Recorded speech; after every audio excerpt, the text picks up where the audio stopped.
ইতিহাস মানে বিভিন্ন তথ্যের সমাহার, অর্থাৎ বিভিন্ন উৎস থেকে তথ্য সংগ্রহ করে সেই তথ্য বিশ্লেষণ করে এবং তার সত্যতা যাচাই করেই কিন্তু ইতিহাস লেখা হয়। এবং এই তথ্য বিশ্লেষণের কাজ সহজ করে নেওয়ার জন্য আমাদের সমস্ত রকম ঐতিহাসিক তথ্যকে দুটো ভাগে ভাগ করা হয়। প্রথম ভাগ যেটিকে বলা হয় নিরপেক্ষ তথ্য এবং আরেকটি ব্যক্তি নির্ভর তথ্য। অর্থাৎ এই দুটি তথ্যের এই ধর্ম, অর্থাৎ নিরপেক্ষ তথ্যের ধর্মকেই নিরপেক্ষতা বা অবজেক্টিভিটি এবং ব্যক্তি নির্ভর তথ্য বা তার ধর্মকেই ব্যক্তি নির্ভরতা বা সাবজেক্টিভিটি বলা হয়। এখন এই দুটো তথ্যের বা এই দুটো তথ্যের ধর্মের মধ্যে পার্থক্য কি?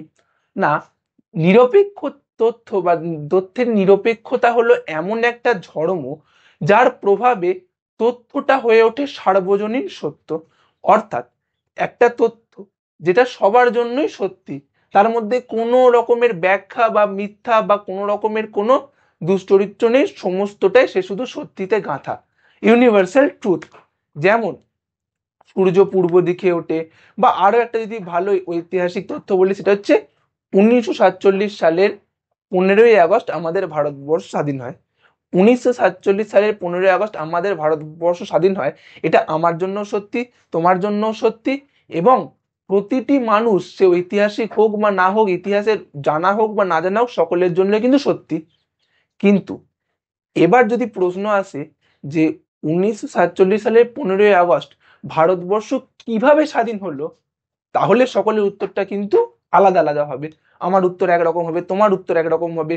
যিনি বিরাট বড় কলেজে প্রফেসর, থিসিস দেন, পিএইচডি করেন, যার গবেষণার মূল বিষয় এটি, তার জন্য তার তত্ত্ব বা তার থিওরি বা তার লেখনীতে তার বিভিন্ন রকমের এক্সট্রা তথ্য থাকবে, তার ফলে তার লেখাটাও অন্যরকম হবে।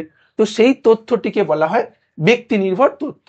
নিরপেক্ষতা ধর্মটি সকলের জন্য সত্য এবং ব্যক্তি নির্ভর তথ্য শুধুমাত্র ব্যক্তি বিশেষে নির্ভর করে, অর্থাৎ কে কিভাবে তথ্যটিকে ব্যাখ্যা বা ইন্টারপ্রেট করছে সেই অনুযায়ী বা নির্ভর করে সেই অর্থে বা সেই তথ্যের সত্যতা। এবং এখান থেকেই আসে ইন্টারপ্রিটেশন বা ব্যাখ্যা শব্দটি, অর্থাৎ যে কোনো ব্যক্তি নির্ভর তথ্যকে আমাদের পক্ষপাতিত্বহীন ব্যাখ্যার মধ্য দিয়ে নিয়ে যেতে হয়, যাতে তার অধিকাংশটাকে নিরপেক্ষ তথ্যে রূপান্তরিত করা সম্ভব।